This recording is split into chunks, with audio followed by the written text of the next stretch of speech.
Ya, pemirsa Bincang Sehati, senang sekali saya Asia Dika bisa kembali menemani Anda di acara talk show yang syarat dengan informasi inspiratif, apalagi kalau bukan Bincang Sehati.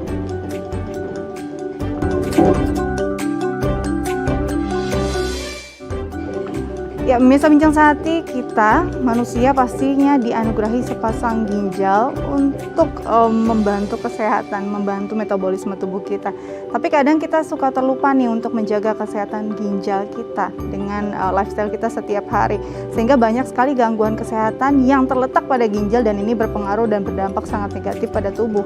Salah satunya adalah Danon disease. Nah, kalau bicara tentang ginjal ini pastinya jadi hal yang paling penting karena banyak sekali kematian yang disebabkan oleh kegagalan ginjal. Nah, Danon disease akan jadi topik kita yang akan kita bahas hari ini. Ini akan jadi perbincangan yang seru karena ginjal ini punya benar-benar peran yang penting untuk tubuh kita. Nah, bagi pemirsa yang ingin melayangkan pertanyaan terkait topik kita hari ini, kita bisa membuka line telepon di 0212903244 atau melalui DM Instagram kami di @bincang-sehati.tv. Jangan kemana-mana, tetap bersama kami di Bincang Sehati.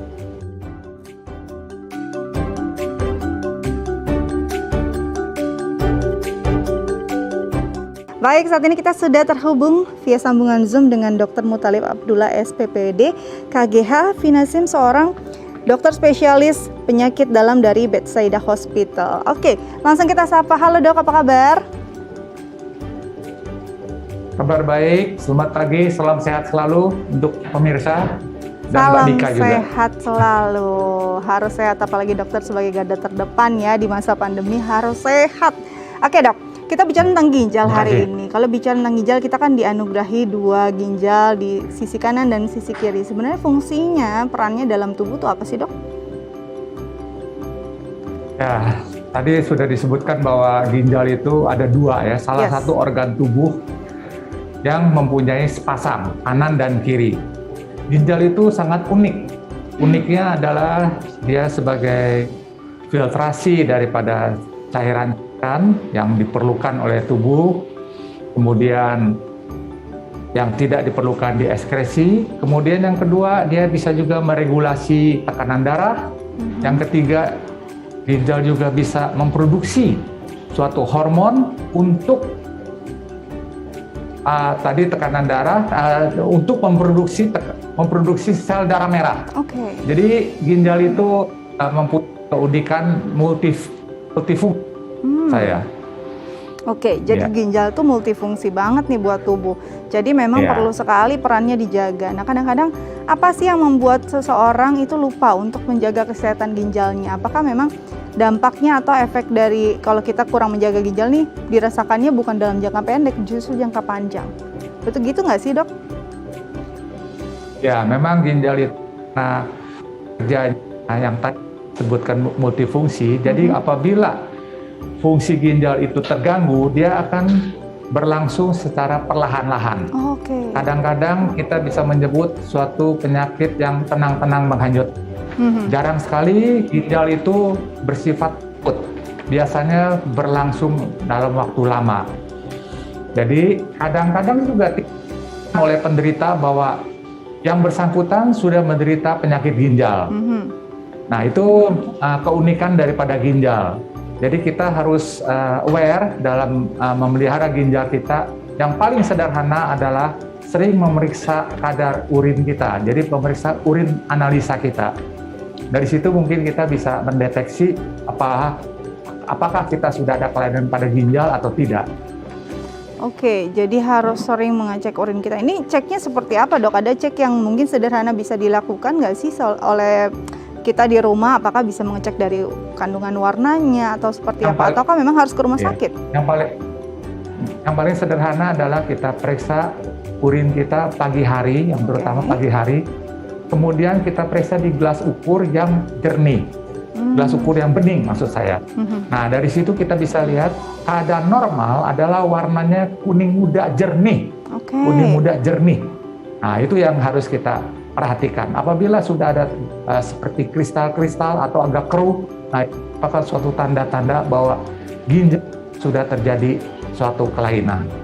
Oke, jadi walaupun belum ada rasa sakit yang signifikan, tapi kalau dari urinnya sudah terlihat ada keruh, warnanya berbeda, ini sudah perlu diantisipasi gitu ya dok ya, bahwa sepertinya fungsi ginjal kita mulai ada gangguan.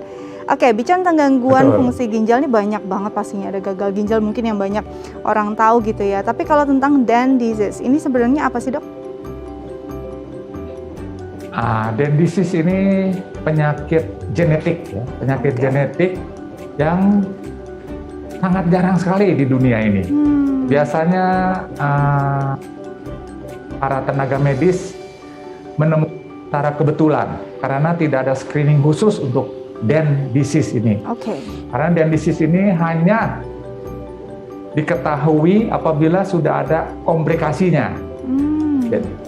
Di dunia ini hanya ya sedikit sekali dan tidak dianjurkan untuk melakukan suatu screening ya, karena penderitanya sangat sedikit. Ini Danon disease ya. Jadi nah, memang sangat langka ya. Tanda-tandanya adalah terjadinya protein uri, jadi kebocoran daripada ginjal. Protein itu sebetulnya faktor penting yang dibutuhkan oleh tubuh kita, karena ini merupakan suatu zat pembangun. Dan kemudian yang kedua adalah pengeluaran pada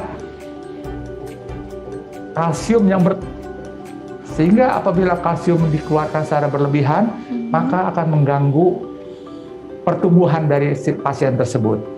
Jadi proteinnya kurang, kemudian kalsiumnya kurang, sehingga pertumbuhan tulang juga terganggu, pertumbuhan otot terganggu. Itu yang disebut Danon disease. Jadi diketahuinya secara apabila biasanya sudah terlambat ya, sudah terlambat tuh diketahuinya tidak bisa secara dini karena tidak bisa di screening pada penderita ini.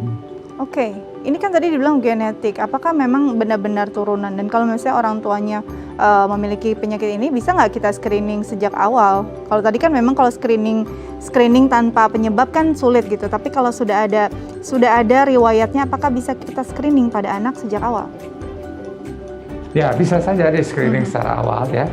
Tapi masalahnya karena penyakit ini genetik, kadang-kadang tidak langsung ditemukan pada turunan pertama. Jadi perturunan pertama kadang-kadang normal. Kemudian cucunya baru terkena. Jadi kalau kita anjurkan untuk screening juga agak tidak masuk di akal karena nggak selalu harus turunan yang pertama. Memang ini penyakit genetik tapi tidak langsung diturunkan oleh turunan yang pertama. Bisa turunan yang kedua. Atau kadang-kadang yang tidak mempunyai faktor genetik, terjadi mutasi genetik, terjadi mutasi kromosom sehingga bisa menderita jadi Danon disease. Jadi orang yang normal tidak ada genetik bisa terkena Danon disease. Jadi ini screeningnya bisa susah, tapi ini sangat jarang sih, tidak perlu dikhawatirkan lah. Jadi screeningnya benar-benar sangat riskan gitu ya, sangat sulit gitu, karena ini termasuk dalam penyakit yang langka. Dok, apa sih tanda-tanda atau gejala? Kalau tadi kan memang secara ilmiahnya produksi protein dan kalsiumnya ini jadi terganggu oleh ginjal. Nah, tapi kalau misalkan secara gejala fisik, penanganan pertama atau istilahnya antisipasi pertama yang bisa dilakukan seseorang, apa yang biasa dirasakan kalau memang ini arahnya ke arah Danon disease? Kalau ke arah Danon disease, kita bisa lihat kalau misalnya pada penderita masa pertumbuhan. Masa pertumbuhan kita bisa lihat bahwa pertumbuhan dari penderita tersebut struktur tulangnya tidak baik. Jadi misalnya umur 10 tahun harus tinggi sekian tapi ini kok lebih pendek atau mudah fraktur dan lain sebagainya. Kemudian apabila kita periksa secara ultrasonografi ginjalnya tampak adanya kalsifikasi atau nefrokalsifikasi, nefrokalsinosis.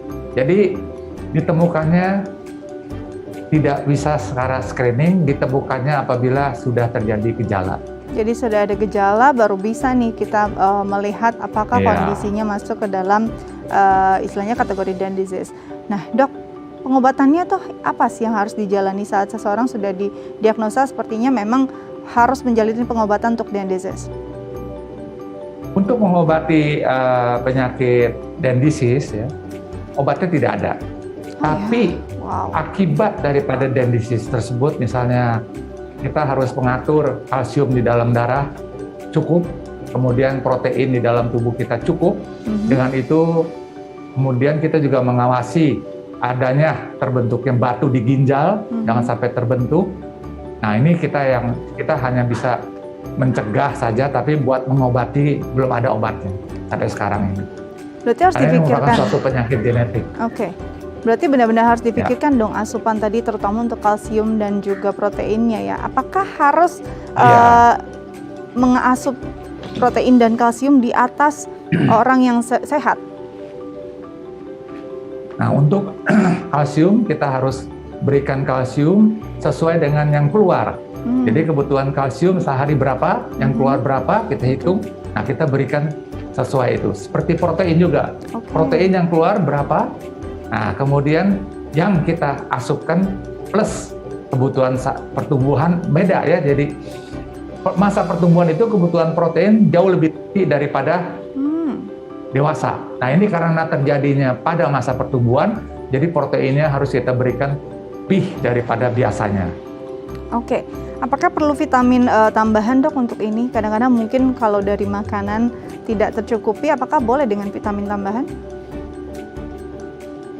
Sampai sekarang tidak ada vitamin yang bisa memperbaiki atau mencegah dendrisis ya. Tidak ada. Jadi kita tidak anjurkan pemberian vitamin. Justru akan memperberat lagi kerja ginjalnya mungkin, begitu kah dok? Iya, kerja ginjal lebih-lebih yang pada zaman sekarang ini, pada era sekarang ini mengkonsumsi vitamin C secara berlebihan. Ini sebetulnya tidak dianjurkan karena kebutuhan vitamin C di tubuh kita itu hanya sekitar 50-200 mg. Apabila kita mengkonsumsi vitamin C di atas 500 atau di atas 1 gram, itu pun jangan sampai berlangsung terlalu lama dan harus diimbangi dengan intake cairan yang cukup. Karena ini bisa membahayakan ke ginjal juga, fungsi ginjal. Jadi jangan sampai kita beli vitamin tanpa ada pikiran dulu ini komposisinya tepat nggak, dosisnya tepat untuk tubuh kita, karena ternyata bukannya membuat kita sehat, bisa memperburuk fungsi organ yang ada dalam tubuh kita, begitu ya dok ya? Ya. Betul Mbak Dika. Nanti kita lanjut lagi dok tentang kesehatan ginjal, tapi kita harus jeda dulu, jangan kemana-mana pemirsa, tetap bersama kami di Bincang Sehati.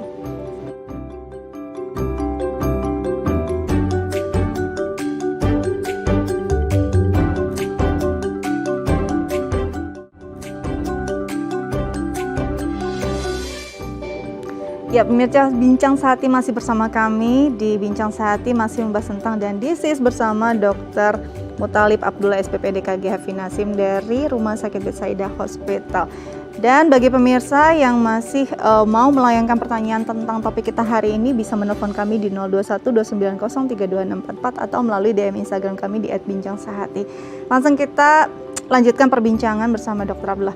Dok, kalau bicara tentang dendrisis tadi kan dokter bilang sebenarnya langka, obatnya juga belum ada. Berarti kecil kemungkinannya untuk sembuh total, begitukah?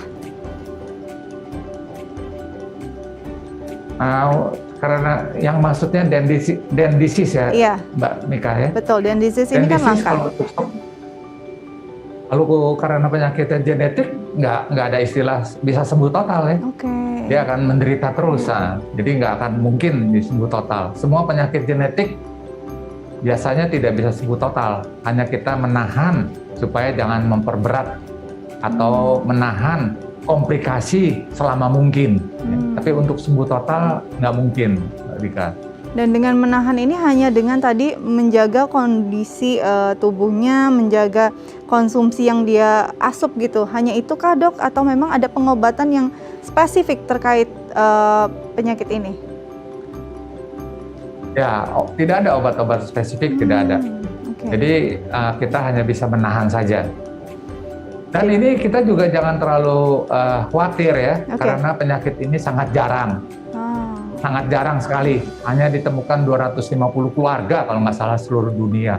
Jadi sangat jarang sekali. Kita jangan, asal kita tahu bahwa masih ada penyakit ginjal yang lain, yaitu dendrisis. Jadi kita harus tahu bahwa penyakit ginjal itu tidak semata-wayang hanya batu ginjal atau karena hipertensi atau karena diabetes atau karena tumor, tapi ada juga yang disebut DEM disease. Jadi ini sebagai pengetahuan saja begitu ya, iya. Dok ya, dan Ya, juga sebagai pengetahuan tambahan bagi masyarakat iya, kita. sebagai ini juga pengingat kita untuk bisa menjaga kesehatan fungsi ginjal kita.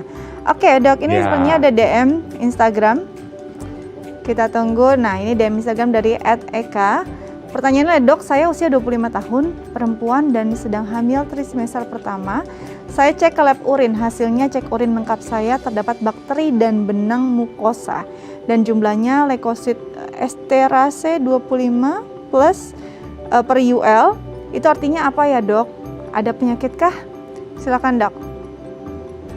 Ya, kalau dilihat daripada adanya suatu bakteri di dalam urin, terus kembali menanyakan kepada yang bersangkutan, apakah cara pengambilannya sudah benar atau belum?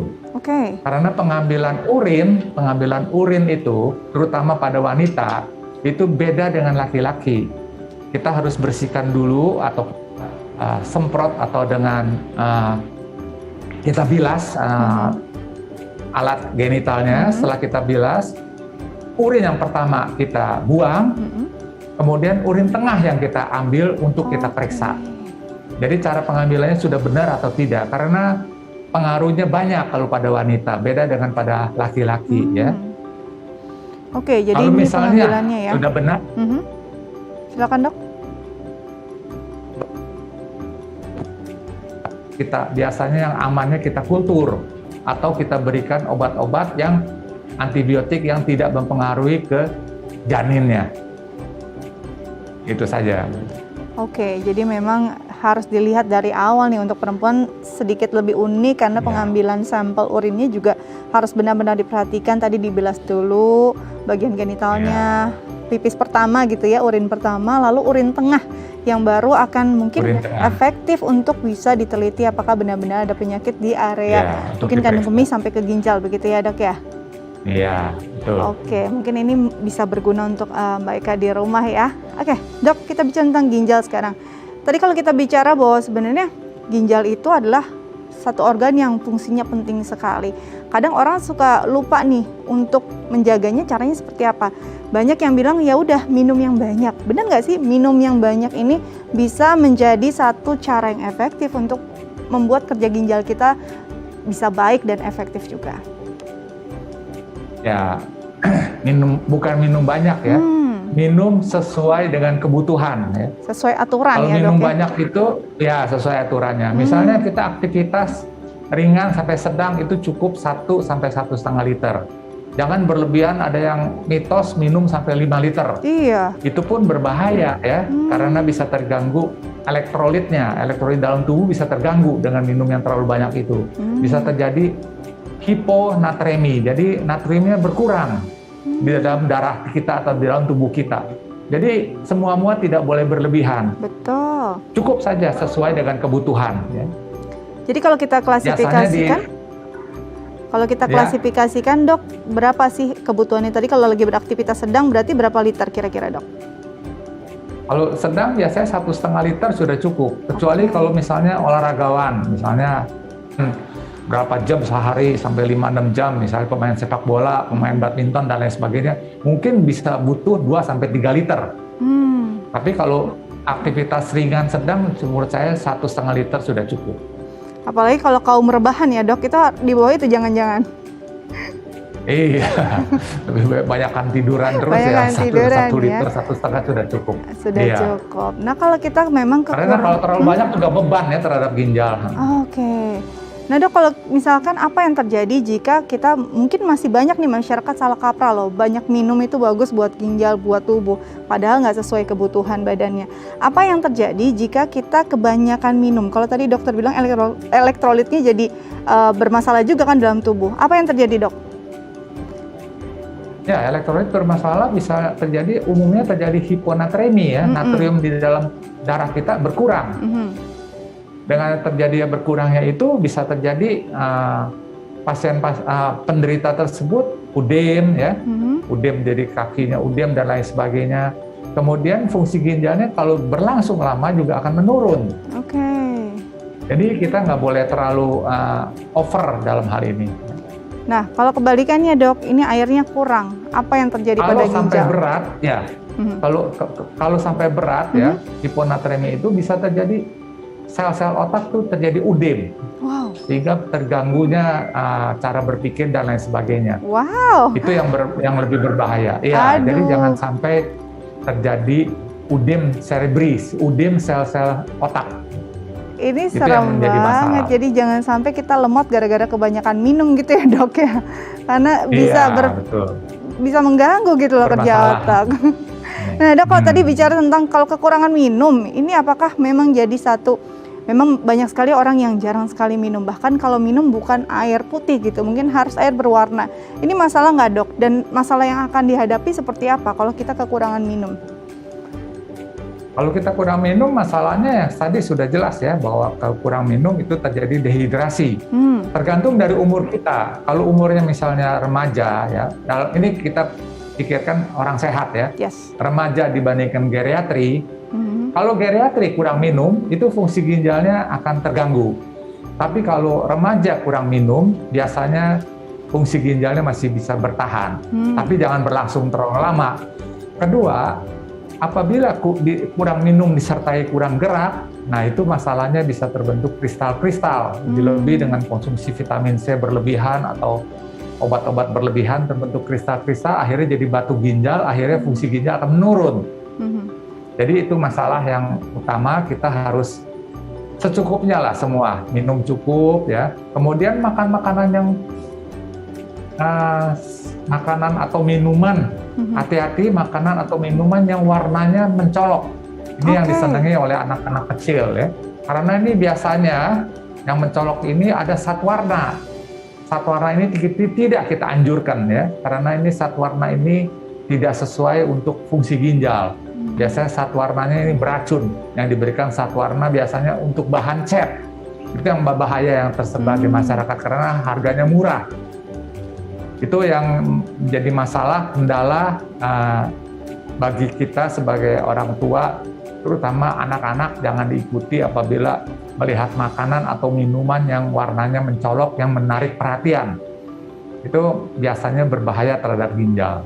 Wow, ini harus Jadi jadi kita perhatian nih. Ya, Benar-benar harus jadi perhatian minuman ya. energi segala ya, yang mengandung zat pengawet, itu juga kita tidak anjurkan bagi untuk kesehatan ginjal. Jadi yang paling aman ya minum aqua lah ya menurut saya. Jangan campur Minum air apa-apa mineral lagi. nih paling aman ya, jernih warnanya, Ya, akan paling aman juga lah. membantu kerja ginjal kita agar tidak harus memilah-milah lagi nih ada zat apa yang masuk ke ginjal gitu ya. Nah Iya, dok, betul Mbak Mika. tadi kalau kita bicara tentang apa yang dijalani oleh masyarakat selama pandemi ini, kan vitamin banyak sekali. Mungkin saya sendiri juga banyak sekali mengonsumsi vitamin. Nah, bagaimana nih? Apakah ada kuota air minum yang harus diperhatikan untuk orang-orang yang memang mengonsumsi vitamin dengan jumlah yang cukup banyak? Kalau kita mengkonsumsi vitamin, biasanya mengkonsumsi vitamin C. Vitamin C sebetulnya cukup aman, karena vitamin C itu larut dalam air. Jadi langsung dikeluarkan oleh tubuh, apabila berlebihan dikeluarkan oleh tubuh. Tapi ingat, sebelum dikeluarkan dari tubuh, itu harus melalui ginjal. Nah, apabila berlebihan ginjalnya mendapat asupan vitamin C yang berlebihan, akibatnya ginjalnya akan terjadi kerusakan karena metabolisme dari vitamin C adalah oksalat. Asam oksalat itu cenderung untuk membentuk batu. Apabila kita campur dengan misalnya dengan kalsium, susu yang berlebihan yang mengandung kalsium tinggi, itu akan terbentuk kalsium oksalat. Kalsium oksalat itu salah satu unsur batu di ginjal yang sering kita temukan. Jadi semuanya itu yang tadi kita sebutkan jangan berlebihan. Secukupnya saja. Vitamin C cukup 20 sampai 100 atau 200 sampai 500 dengan catatan cukup gerak, olahraga ringan dan minum cukup. Jangan sampai di bawah 1,5 liter. Itu yang aman mungkin menurut saya. Jadi jangan cuma minum vitamin habis itu rebahan, nggak bergerak, nggak minum lagi yang banyak. Ini malah justru membahayakan kesehatan kita gitu ya dok ya.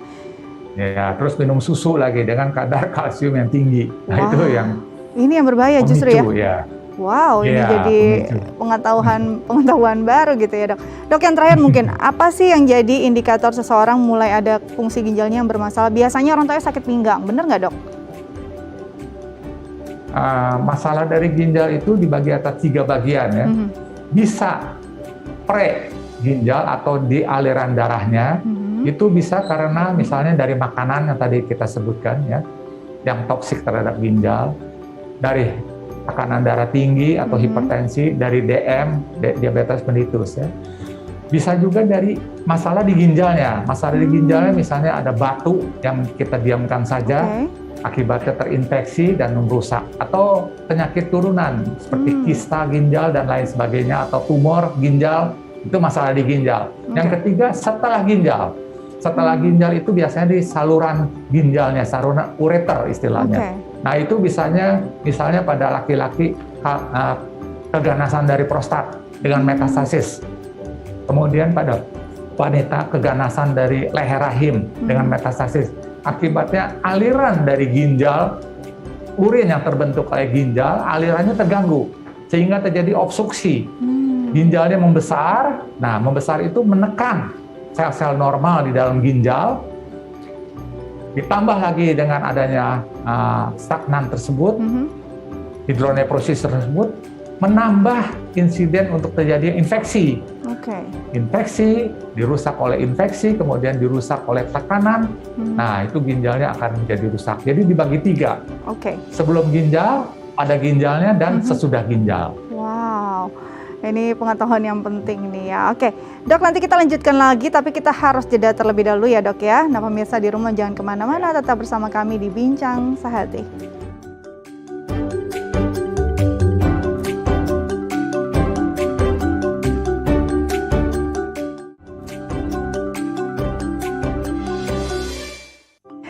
Ya, pemirsa, kembali lagi di Bincang Sehati. Kita akan membahas lagi bersama dokter kita hari ini, tapi sebelumnya kita membuka line telepon. Ada pertanyaan dari pemirsa, mungkin sudah tersambung kah?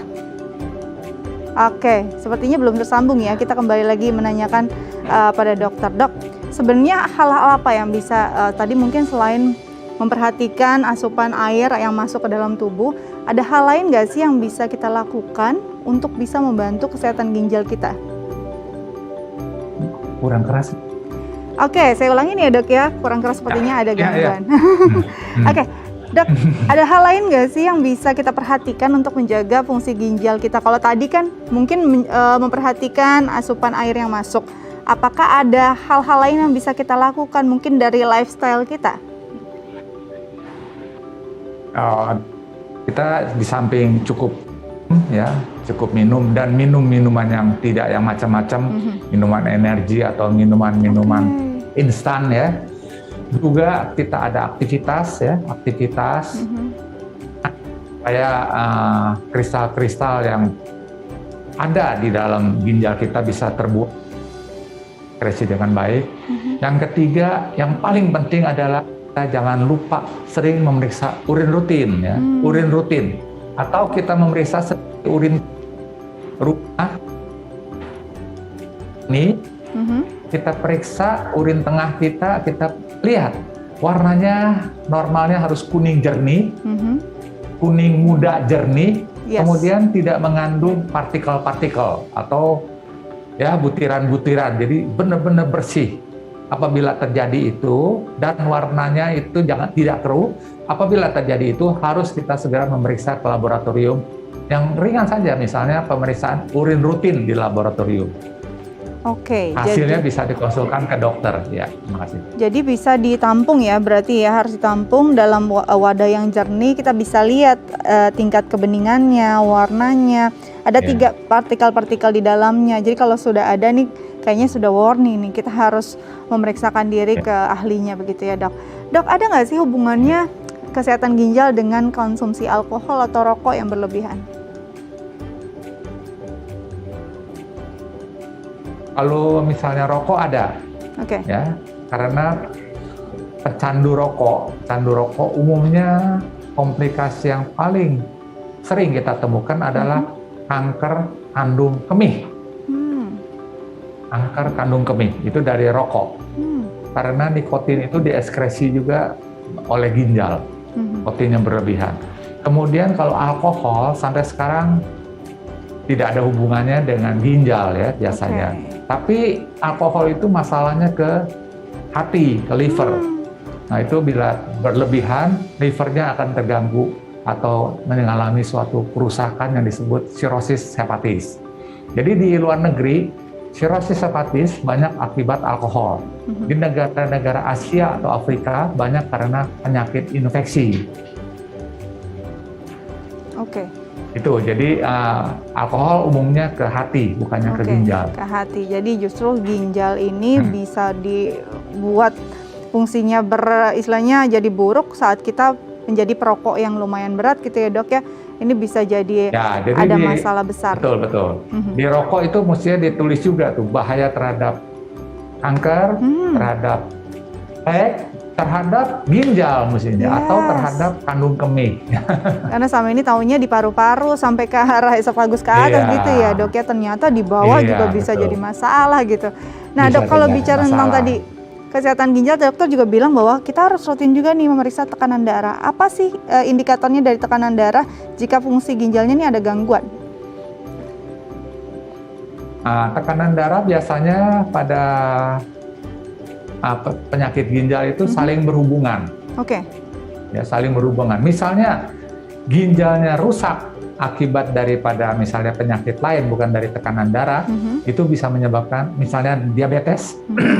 Bisa menyebabkan tekanan darah terganggu, atau tekanan darah yang tinggi bisa menyebabkan juga ginjalnya terganggu. Jadi obat-obatan yang kita berikan adalah sekarang sudah canggih, kita menekan supaya di dalam ginjal itu tekanannya tidak tinggi, sehingga ginjalnya bisa awet. Jadi obat-obat darah tinggi sekarang itu memang lebih diperhatikan untuk kesehatan ginjalnya dibandingkan obat-obat tekanan darah zaman sebelumnya. Jadi hubungannya itu sangat berhubungan lah ya.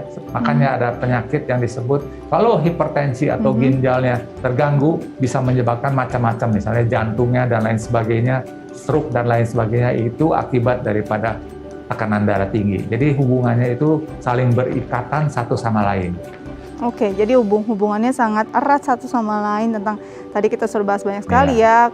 Yuk kita pikirkan minum kita asupannya seperti apa, jangan merokok terlalu banyak, tekanan darah juga harus diperhatikan, jaga berat badan juga agar tetap ideal, agar semua organ juga bisa berjalan dengan baik ya. Dok, terima kasih banyak loh sudah berbagi bersama kami di Bincang Sehati. Tetap jaga kesehatan dok, selamat kembali bertugas. Oke pemirsa Bincang Sehati, hari ini kita ngomong tentang ginjal, semuanya dikupas tuntas. Semoga ini bermanfaat untuk pemirsa di rumah. Jika ingin tahu update tentang program kami Bincang Sehati, bisa kalian lihat di akun media sosial kami. Saya Astia Dika pamit undur diri. Jangan lupa selalu perhatikan protokol kesehatan karena ini penting untuk menjaga kita dan orang-orang yang kita sayang. Sampai jumpa.